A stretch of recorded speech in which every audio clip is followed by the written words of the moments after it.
I'm Maureen Bannon, Captain Maureen Bannon. I'm Steve Bannon's daughter and CEO of War Room. My father will give some brief remarks, followed by Q&A.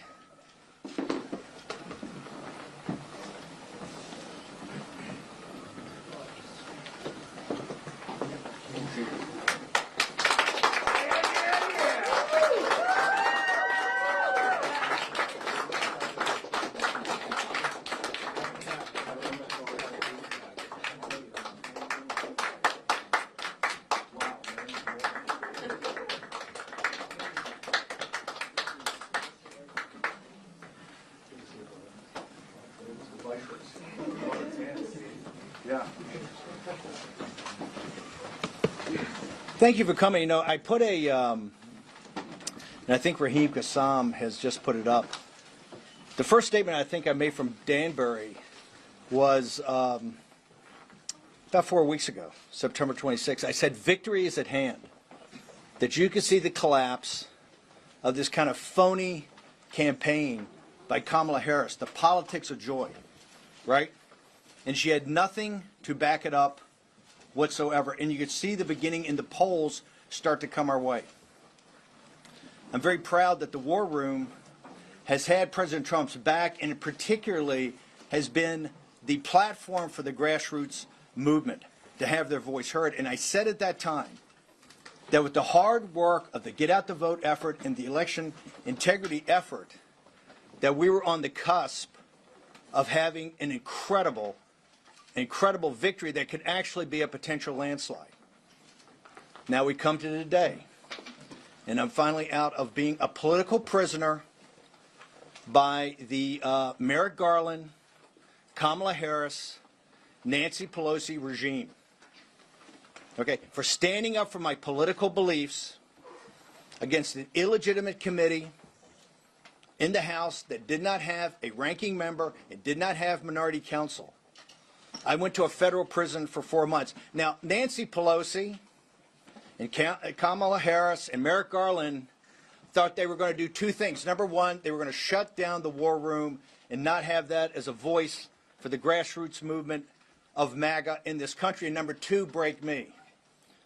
Well, I think you can see today I'm far from broken. I've been empowered by my 4 months at Danbury Federal Prison. Why was I empowered? Because I was able to listen, to observe, and to learn from working class minorities, young African American men and Hispanic men, and yes, Puerto Rican men, about what their lives are and what the queen of mass incarcerations, which is what they believe that Kamala Harris is. She refuses, and she has refused as border czar, to commence any mass deportations of illegal alien or illegal migrant criminals in this country. And today, President Trump with the angel moms actually had to say, we need to set up a form of restitution to reimburse these folks.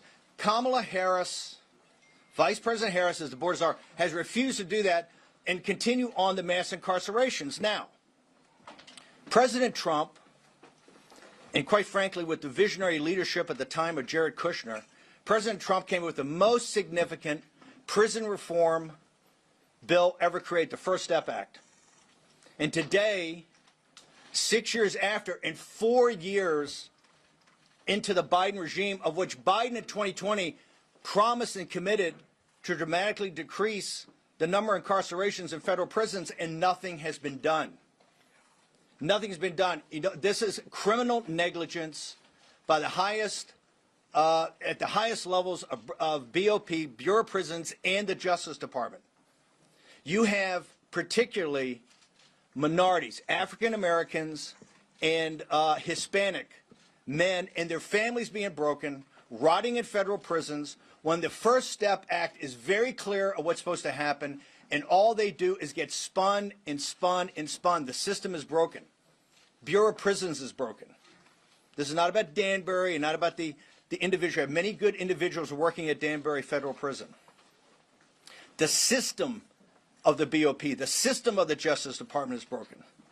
They have weaponized the Justice Department against a political movement, a conservative grassroots movement that's had President Trump's back, and from the dark days of February, March, and April of 2021 is on the cusp of the biggest political comeback in the history of this nation, led by grassroots people, everyday Americans, including, as we know now from the polling, and the reason I said we're on the cusp of a massive victory, she is failing to connect with minority men, Hispanic and African American men. Now, why is that? They understand what the scam is.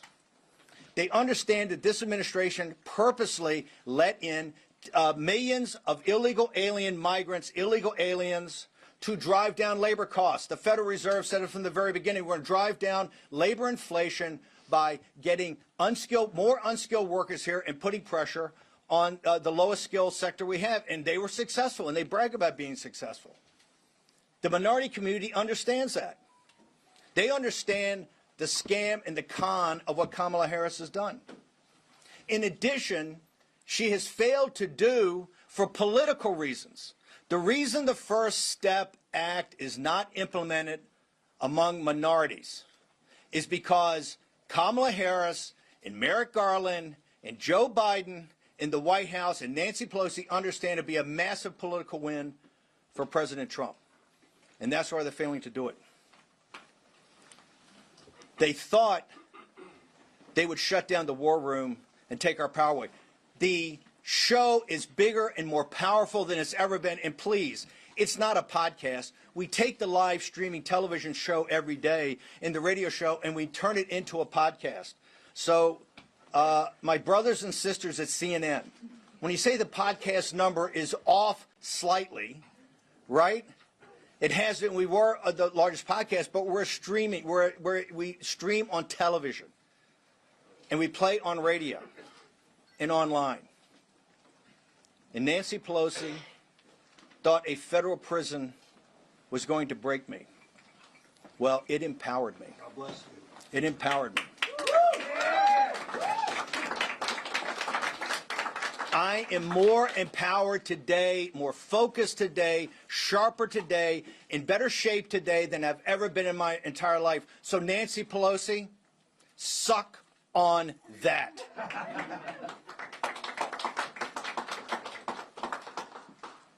The desperation of Kamala Harris and her campaign is obvious. They went from the politics of joy, and we were the first ones to call it, to darkness and night falls on America, and they pivoted hard. You know why? Her incoherent explanation for what the politics of joy is befuddled everybody. So she had to go back to the same playbook. Trump's a fascist. His followers are not deplorables, they're fascist. That they're a danger to the country. Well, you know who doesn't buy this? Working class people don't buy it. And particularly African American and Hispanic men do not buy it. I had a great opportunity at Danbury, and I want to thank the Education Department of Danbury Correctional Institution for allowing me to teach, yes, civics and government.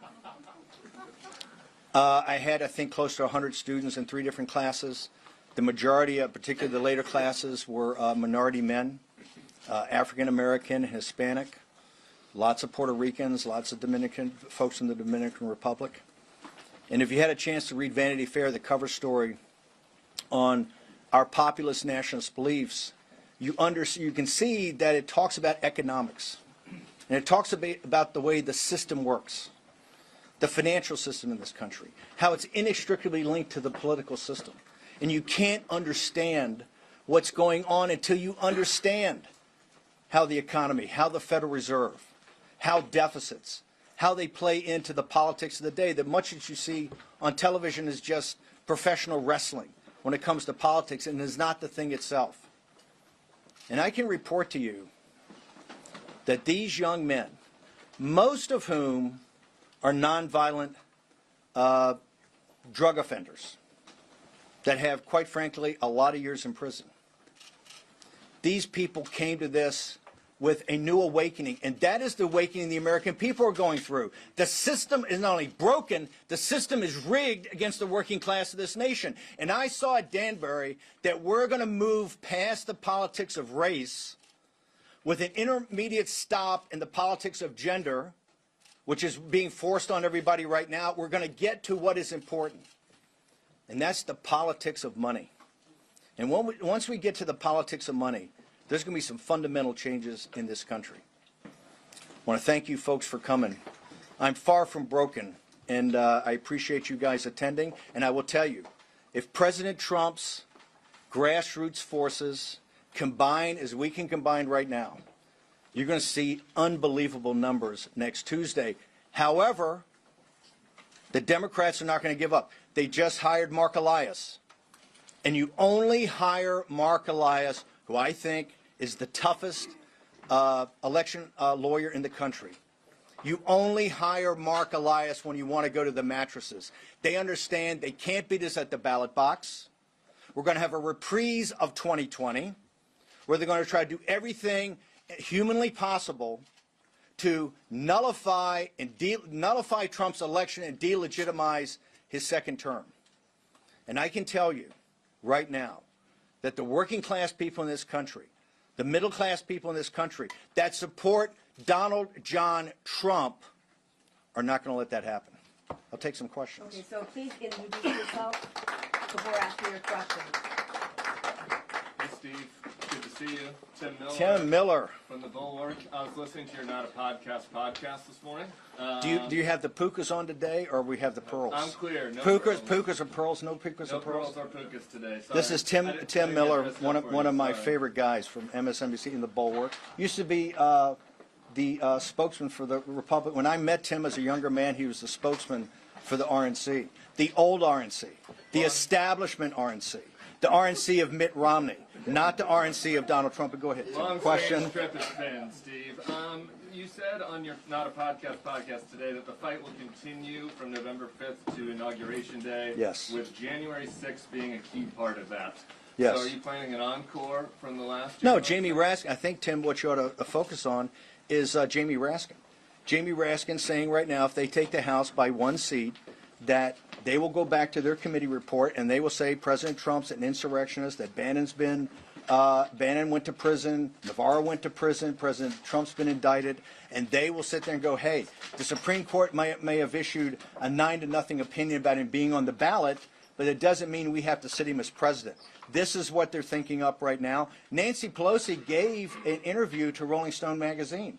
She said her number one priority is to make sure that Donald Trump is not only not elected, a re-elected president of the United States, but he never sets foot in the White House. Nancy Pelosi and Jamie Raskin right now are thinking about, and they're very open about it, of not certifying a Trump victory on November 5th. And that's not me saying, that's Jamie Raskin saying it. Kamala Harris victory? What are your plans for after November 5th if it's a Kamala Harris victory at the ballot box? We're going to make sure that Kamala Harris doesn't win on November 5th. Yeah. We're highly confident. We've seen the polls. You've seen the numbers coming in.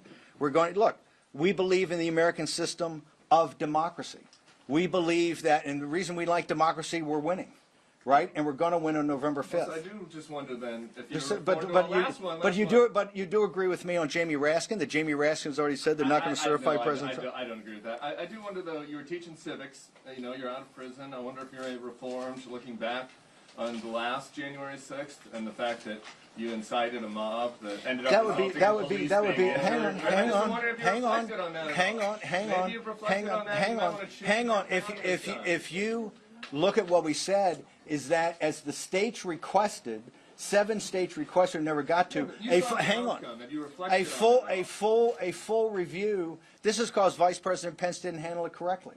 This is because Vice President Pence did not handle it correctly. No, absolutely no change. For the simple reason is that we should have had a review as requested by the states for all 7 states at that time. Okay. Tim, thank you very much. Just one question at a time. Okay. But Tim, if you want to continue to make speeches, it's good television. Since you got out of prison? I got one more. I don't want to talk about personal conversations, but we've had a chat. You have talked with former President Trump this morning? We've had a chat. have you talked about Election Day coming up? I don't want to discuss what we're talking about, but he's, by the way, he watches the show. He saw the show this morning. The show this morning didn't talk about my time in prison. What it talked about was two things. Number one, a massive grassroots effort that's underway that has to culminate on November 5th, particularly in places like Pennsylvania. It looks like max 15% of Republicans will have voted on the mail-in ballot early voting. Before then, we have to deliver 85% of the people to the polls next Tuesday. He understands that we are the focus and back of people like the Elon Musk of the world and the money he's putting in for his effort, and Charlie Kirk and other independent groups out there that are putting in, that we're driving and enlightening the grassroots movement of the Trump MAGA movement to show up next week. That's number one. And number two, we had Bill McGinley and Mike Davis and others on to talk about the election integrity, the efforts that they're making, and quite frankly, places like Pennsylvania, that looks like the election administration is a little bit of a dumpster fire right now. 4 years ago, you urged then President Trump to declare victory on election night, when you knew all well that there was going to be a decent chance that we would not know because ballots had yet to be counted. Hang on. You went out and did exactly that. Have you urged him to do the same thing? Hang on for a second. When I said that 4 years ago, it was, why did I say that? Why did I say that? Because a guy named Mark Elias came up with a report that two individuals, Bill McGinley and Raheem Kassam, helped deconstruct in July of 2020, and he walked through how the Democrat Party was going to steal the election with illegitimate mail-in ballots. He said illegitimate ballots. They were mail ballots that American voters cast. I totally. By the way, we can argue. We can adjudicate that. Hang on. We can argue that. We can argue that President Trump came up at 2:30 in the morning and talked. He should have done it at 11 o'clock at night in 2020. Okay? I am urging President Trump, if the votes come in like it looks like they're going to come in, he should step up and inform the American citizens of exactly what's going on and not keep people in the dark like was done in 2020. So President Trump should step up and walk people through state by state of where these leads are and how these leads came about. We're not prepared. We're not prepared to have in the dark of night all the problems that happened last time. Okay, the 2020 election was stolen. Okay, I will never back off that. And we know that you wanted him to stay on as president. We know that you wanted the election. I didn't want that. What I wanted was I wanted the will of the American people at the ballot box to be effectuated. I want the will of the American people at the ballot box to be effectuated. That's what I wanted. Steve, yes, Robbie sir. Road Steamer here. I'm wondering, when's the next insurrection, and can we storm the Burger King after this? Like, can we do that? I mean, doesn't he look great now? We were in Danbury the first month together. He looks great. You don't remember me? We were lifting weights and stuff in the weight room. When's the next insurrection? How are we going to do this and stuff, man? You know what? If I'm leaving, I'm having a good time. He looks like Yoda with AIDS right now. Robbie Road, Stephen, no political violence, people. This place smells like mothballs. Yes, sir. Yes, sir. In 2023, you called Elon Musk a running dog for the greatest enemy in China that America's ever had. You called him a war profiteer who's sleeping with the enemy, and a globalist who would take a check from Adolf Hitler himself. I want to know whether you stand by all of that today. Elon Musk, as you know, Tulsi Gabbard was a Democrat. Robert F. Kennedy Jr. was a Democrat. Elon Musk was a very progressive Democrat. They've all become awakened by the MAGA movement. Today, I think he's one of the strongest supporters of the MAGA movement. He's gone through a awakening that I think very few have come. I totally disagree with many of his positions, particularly about the Chinese Communist Party and others. But as an American, he has done, I think, something very smart, and that is put money in back of grassroots organizations and people to do something simple. And that's, hang on, and that's to get out the vote here in the 2024 election. So you don't mind someone who would take a check from Adolf Hitler as long as it's Donald Trump? No, what I said is he's gone through a great awakening, right? And I think if you talk to him, he has gone through a great awakening. And I think part of that awakening is understand the power of the MAGA movement and the power of grassroots America. Thanks. Yes, sir. Please identify Yeah. yourself when you ask the Sure, question. Steve Patrioli with Politico. I'm not sure if you saw, but the mayor got indicted while you were away, and there have been members of his legal team who say that his best bet is for a Trump presidency to succeed, and then Trump to pardon the mayor. I'm curious. So I'll repeat the question so people can hear it. So this is a question about Eric Adams About Eric and Adams. about he thinks about Trump's. I have no earthly idea about You have no Eric. idea? Well, not about. I know see what Eric Adams has been charged with, but I don't think. I think it's. I think it's. Amenable to helping Eric Adams?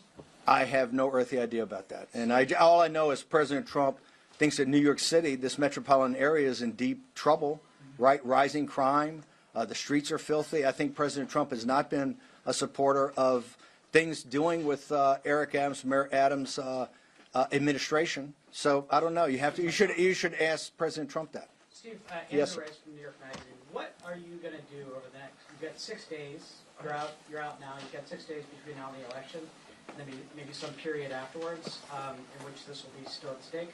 What are you going to be doing during those days besides the war room? Well, there's a lot of different options. I'm of a strong belief right now. This is New York Magazine asking what myself and War Room's going to do. Obviously, with 7 days or 6 days left, you have to have a convergence of the get out the vote effort.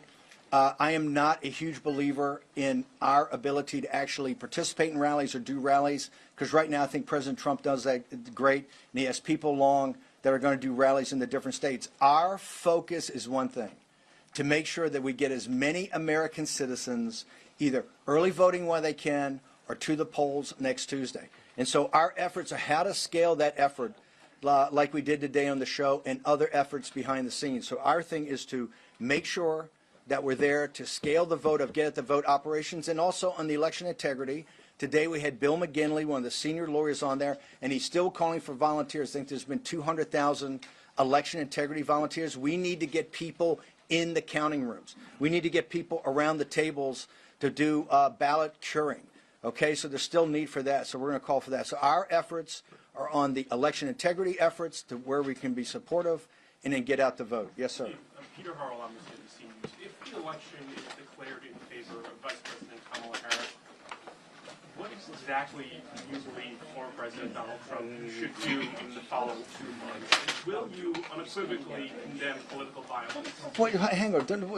Who believes in political violence? That's a loaded question. Of course people don't believe in political violence. I was just a political prisoner of a regime that put somebody in prison for what has been a civil charge throughout the history of the country. I think, I've been told I'm the only misdemeanor that's ever been at Danbury Prison. I think I'm the only misdemeanor. They told me when I was on trial in federal court in D.C. that I'm the first misdemeanor at a federal level. You know, CNN reported that wrong the other day. I'm not guilty of a felony. That was a misdemeanor. So, listen, we have to go through this election, and whoever wins the election wins the election. Okay? I think we can show we're pretty powerful in opposition, right? So if whoever wins, wins. But I can tell you right now, it's not Trump that's hiring Mark Elias. It's not Trump going to the mattresses about election integrity right now. It is Kamala Harris's campaign. And why is she doing that? Because the politics of joy was an epic fail. Now, why was it an epic fail? Because she couldn't take the narrative and actually put together a coherent set of policies that people could understand. And so she's pivoted. She's pivoted worse than Hillary Clinton. She doesn't call people deplorable. She calls them fascist. This rhetoric is dangerous. It's dangerous, and all they're doing is ratcheting it up. And you're going to see the working class people in this country, the middle class people in this country, that are in back of the greatest political comeback in American political history, are going to say, whoever wins this election wins this election. Yes, sir. My name is Joe the Box. I'm with the America First Warehouse, part of Real America Voice. 1,392 days have been since Ashley Babbitt was shot and murdered at the Capitol. 820 days, Mickey Wickoff, Nicole Reffert sit outside the gulag next to the... Can we get a question? Question is Okay. this, sir. Yes, what sir. can we tell them? Because now, 315 in jail, 314 today. What can we tell them to expect? Here's what I think. If you look downrange for a second of President Trump's second term, that commences on January 20th. Look at what's going to happen. Number one, the debt ceiling. We hit the debt ceiling almost immediately. Number two, you have the expiration of President Trump's tax cuts. Number three, the government runs out of money December 20th. It looks like it's not going to be an omnibus. President Trump has to deal with a massive fiscal crisis, okay, economic and fiscal crisis. In addition, you need to start to do what Kamala Harris failed to do. That's the reason that African American men and Hispanic men are not voting for her and staying away, is that you have to begin the mass deportations of illegal alien criminals. That is in the first couple of weeks of his second term. There are many things that have to happen in many investigations that should take place under the proper structure, apparatuses, and to be adjudicated. And that's going to take time. So I think it's not helpful to tell people this is all going to be done immediately. You have the House, you have the Judiciary Committee, you have the Inspector General's report that hasn't been released in the Attorney General's office. They also, I think, ought to have another J6 committee just like they had before, but this time, the Democrats should have a ranking member and they should have minority counsel. So all documents go to the minority counsel, all witnesses go to the minority counsel, people are cross-examined, and we do it in the right way.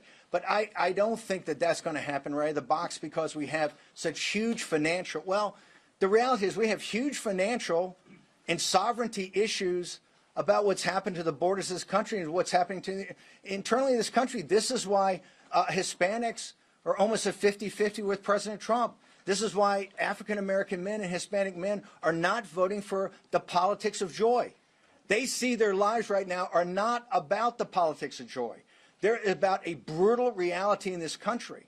So I think we have to be very upfront with people of what's facing us and what President Trump and his administration are going to face. And to the degree that we get to those investigations, which we will, it has to be done over time, it has to be done properly, and it has to be done so that the American people see that this was not partisan, that this is not to send Peter Navarro to prison or not indict President Trump or former president 92 times, okay, or not to send a guy like Steve Bannon that disagrees with you politically to prison. It has to be done in the right way. Mr. Bannon, yes, ma'am.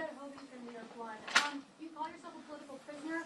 If so, why do you think that you were released then a week before the election? Also, we're in New York. Trump just had a rally at MSG. You said you spent time with Puerto Rican men while in prison. Do you think that those comments by the comedian that spoke before Trump, were they racist and should Trump condemn them? Can I take the first part of your question first, which is why was I released 7 days before? I think the math works out if you take 120 days from July 1st till today. That's what my sentence was. Remember, the Bureau of Prisons said last week, the Bureau of Prison admitted I was eligible for part of the First Step Act. I should have been out on September 19th, according to the law of the First Step Act. Now, I'm just there on a misdemeanor for 4 months. You have individuals that have been there that are rotting years after their release date, that today don't know the release date for their families. This is destroying families. The First Step Act is not an executive order. The First Step Act is not just some sort of concept. It is a law. And the Justice Department and the Bureau of Prisons are, by criminal negligence, not implementing that law. And they're not implementing that law for one reason.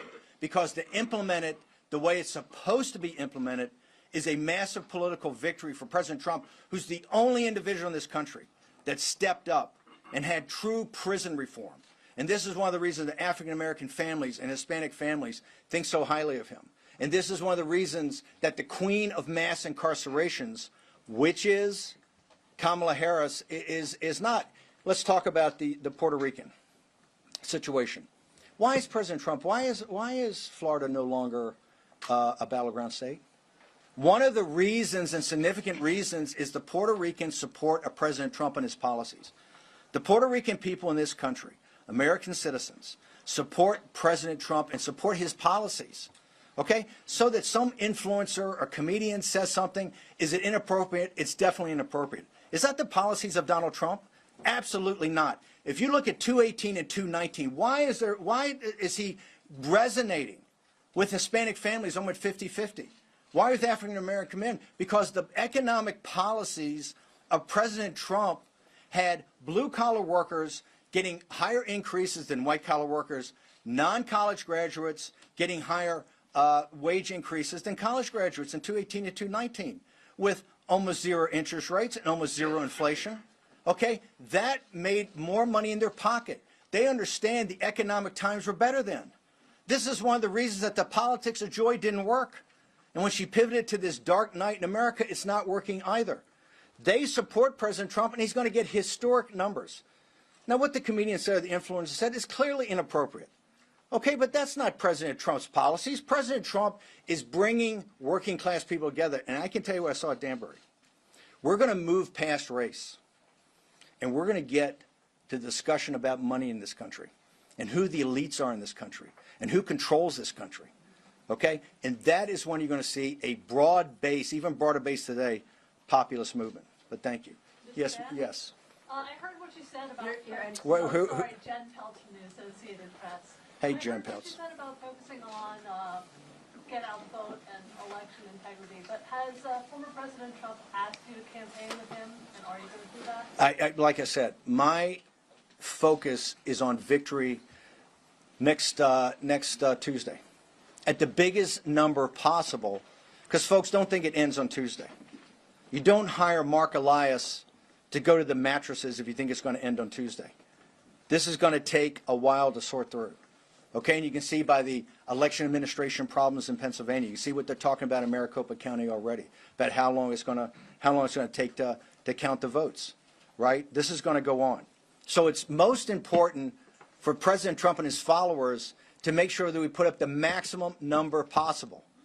And one of the things I don't like, even hearing, is people talking about roles in the administration, or people talking about, oh, let's go try to win the popular vote, or people talking about, oh, we're overconfident. There's a lot of confidence.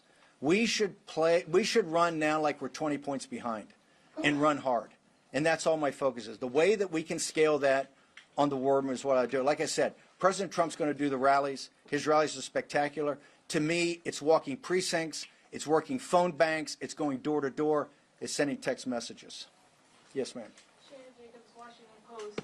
What, if anything, has former President Trump asked of you to do behind the scenes in the next week and following that? I don't want to talk about that, but President Trump, look, back in 2021, when some of the Republican establishment abandoned President Trump, the MAGA movement started to actually get about organization, the precinct strategy, and other things like that become organizing principles for him. Right now, the thing that is most important for President Trump and his movement is to have his followers come together in an organized effort, right, to get at as many votes as absolutely possible. And that's the focus in the final 6 days. Remember, normally Thursday before the Tuesday election is when, you get news stories, you get everything. So we have to have people motivated. We have to have people going door to door. All this polling and people talking about, oh, well, Trump always polls 3 points less, that's all theoretical. What we know is that what happens next Tuesday is fact. And the only thing that matters is votes that can be certified from American citizens. And that's what we're focused on. Yes, ma'am. High likelihood of recidivism right now, Steve, I have to say. Do you have a message? Well, first, as a political person, no. It's so from Tim Miller's own lips, a high degree of recidivism. No, because Kamala Harris, the Biden regime, Merrick Garland, Nancy Pelosi weaponized the justice system in this country against their political opponents. And so if that continues on, right, you may see that. If that continues on, but like I said, I am proud that I went as a political prisoner to Danbury Prison. I served my country on a Navy destroyer in my 20s, and I served my country in a federal prison in my 70s. If you're not prepared to be thrown in prison by this weaponized Justice Department, then you're not prepared to stand up and fight for your country. And I will never back down from that. So thank you, Tim. Yes, ma'am. Do you have a Wall Street Journal? Wall Street Journal. A message for Europe is that President Trump's been a great friend of NATO to make sure the NATO alliance is actually funded by countries in Europe. I would say that the populist nationalist movement over there that's on the march, is on the rise, should look at what's happening in the United States of America, particularly against the elites in this country, and how with very little money, every day we're building. Like I said, we're going to move past race here. You're going to see historic numbers, I think, of African American and Hispanic men that do not vote for a Democratic candidate. So we can move past these things that have held us back in the past and get to the sunlit uplands of talking about power and control and money. Steve, I have a follow-up. Yes, ma'am. Mediaset, Italian television, largest broadcaster in Europe. Follow-up is, why is then Europe looking at these elections as if they were their own, and why are they so afraid of a Donald Trump win? I'm not sure Europeans are so afraid, but that European elites are so afraid. There's a big difference. There's a big difference. Number one, the European elites, the elites and the wealthy in Europe have not paid their fair share, right? Listen, our defense budget is almost $1 trillion a year. A lot of that goes into NATO and supporting allies throughout the world. That we need our allies to pitch in, particularly the wealthy allies in Europe. Europe does not carry its weight on its defense. And if the Europeans are so concerned about Putin and KGB and the Russians, they're going to have to step up to the plate and be even a bigger part. And President Trump, and Stoltenberg said this, there wouldn't be a NATO today if it was not for President Trump and what President Trump did in assisting NATO to actually start to pay more of its fair share. The European elites, of course they hate Trump because they understand President Trump is a populist nationalist. They understand about what he's talking about is trade. They understand what he's talking about tariffs. They understand he puts American citizens first, and he puts American citizens' economic benefit first. So if I was an elite in Europe, yeah, I would be quite concerned about Donald Trump because, number one, it's going to inspire populist movements throughout Europe to actually get off the dime and start winning elections and winning them big. Yes, sir. Scott with CBS. Can you clarify what you're telling my colleague? What would you encourage Mr. Trump to say on election night before the states are all projected? When I say the states are all projected, it doesn't make this about the states projected. President Trump, to me, Not declare victory. hang on, should go before the American people. Go before the American people, and I thought he should do it last year in 2020 at 11 o'clock at night, not at 2:30 in the morning, and explain to American people where the voting is. Right, where the voting is and what's to come, what is still outstanding. The American people, quite frankly, were quite confused in 2020. They don't need to be confused today.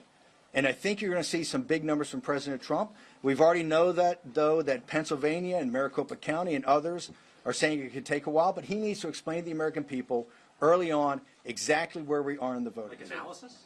So it seems like you're suggesting that Americans should be ready for this to potentially take a few days to know who the winner is. I don't say that.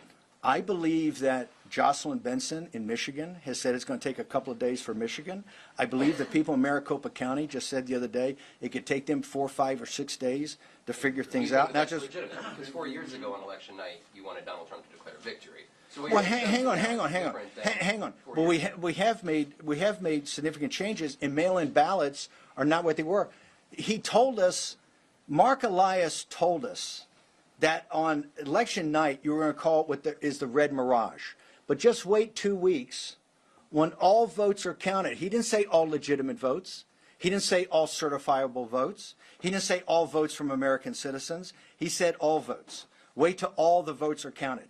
And you can only count certifiable chain of custody votes from American citizens. Okay, so we don't want to have a replay of 2020. Changes have been made. I don't think enough changes have been made, but it's election officials in Pennsylvania, it's election officials in Maricopa County, it's election officials in Michigan that are saying right now, and I think some of those election officials are Democrats, some are Republicans, that they don't think that this is going to be, that they don't think they're going to be able to give definitive numbers for a couple of days. But it doesn't mean President Trump can't go out there and explain to people exactly where this is, and I strongly advocate that he does. Yes, sir. More questions because it's to the show.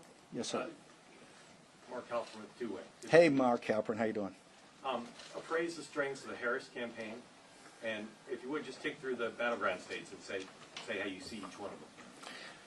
I think the Harris campaign, and I believe this comes from the anti-democratic forces inside the Democratic Party, in shifting out when President Biden was taken off in 10 days off the ballot, it seemed to me at the time that they should have some sort of mini primary so that people like Governor Pritzker and Whitmer and Newsom and Shapiro, whoever else, wanted to jump in here and actually make the case in some sort of period of time up until the convention, could actually go and make a case of what they stand for.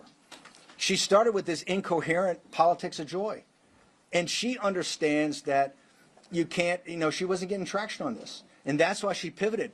She needed to take one or two at most topics like President Trump's Make America Great Again, or President Trump's Secure the Border, or President Trump's Bring Jobs Back from China. Take one or two things that resonate with this country and working class people and drive it every day. You haven't seen that. That's why now she's talking about people being fascists and people being this.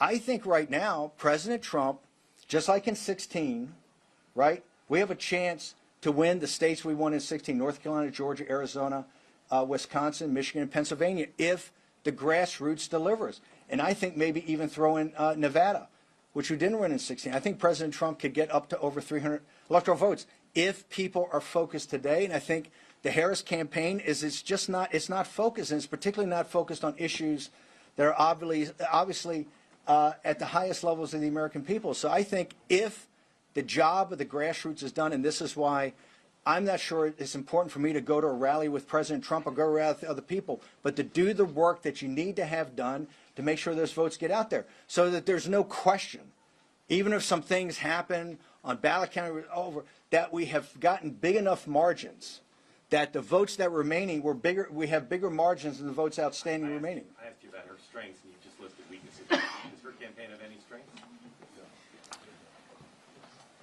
I think, for people that align with progressive values, right, I think Vice President Harris has spoken to those values. I don't think she did it in a way that could broaden out to a general election, but clearly, she's Vice President of the United States. She's been a U.S. Senator, right? She clearly has strengths. She's proven that in the past. I don't think she's done it in this regard. And I think some of her strengths, particularly in areas that she should have been in, like in sitting in the Situation Room and knowing this, when Bret Baier asked her a week ago, what is the number one geopolitical threat to the United States? What is the United States' number one competitor on the world stage? And she instantaneously said Iran. And Bret Baier tried to help her. He says, we know some people say China, hint, hint. She says, oh, no, Iran. If you say that Iran is the number one, a regional power is the number one threat to the United States of America, given what the Chinese Communist Party, which is a mortal enemy, not the Chinese people and not the nation of China, but the Chinese Communist Party, a mortal enemy of the United States. If you sit there and want to be commander-in-chief and you say the number one threat when you have a chance to back off and say it's Iran, you're not ready to be commander-in-chief. And clearly you haven't learned anything or anything important in your 4 years as vice president sitting in a Situation Room. Anybody? Yes, ma'am. Conservative TV station in Europe. Yes. I got a question regarding the European issues. The Conservatives in Europe view Donald Trump's potential presidency as a hope.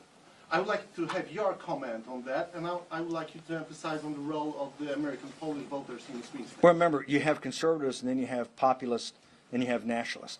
I think the populist nationalist wing of those conservative parties, I don't think some of the classic conservatives, just like here in the United States, I think there's elements of the Republican Party that don't see President Trump as an answer. They vehemently disagree with us on tariffs. They vehemently disagree with us on things like the U.S. Steel takeover by Nippon Steel, things that a guy like Fetterman would back, right? So I think some of the classic conservatives don't see President Trump as somebody that represents a policy portfolio that would interest them. But I do think that the populists in those countries do, and I do think the populist nationalists specifically do. Polish voters? Okay, so we've got time for about one more question. Okay, thank you. I'm so glad you're out. So speaking of the money of politics, New York City spends about What organization? Rider Human Events. Okay. Okay, so speaking about the money of politics, New York City spends about $5 billion on illegal aliens. Do you think that was part of the reason why Madison Square Garden, which holds 19,500 seats, had over 200,000 people clamoring to get in, and New Yorkers decked out in MAGA gear? Do you think it's a swing state like Vivek Ramaswamy says in 2024? I think that you saw that when President Trump went to the Bronx, right? Remember, the elites in this country, the reason there are 10 or 15 million illegal alien migrants or illegal alien here in the United States, the Federal Reserve said this. And now the Congressional Budget Office is saying it, that they had to break the back of inflation, they had to drive down. They focused on wage inflation. And where did they focus on wage inflation? They didn't focus on the investment bankers, and they didn't focus on the lawyers, and they didn't focus on the fat cats in Silicon Valley. They focused on unskilled labor here in the United States, and they were open about it. The Federal Reserve couldn't be more open about it. And that's what happened. Okay? Number one. Number two, they tell you now, well, you can't possibly deport anybody, that the GDP has 1% growth because you have another 10 million consumers. The people that are being destroyed by the 10 to 15 million illegal alien migrants are the working class African Americans and Hispanics who are voting for Donald Trump. These people are very smart, and they see their lived experience every day, whether it's in New York City or throughout other major cities in this country and other states, that their lived experience is worse. And their lived experience is worse because of policies of the powerful, the wealthy, and the strong. Thank you very much. I appreciate you. Thanks. Appreciate you.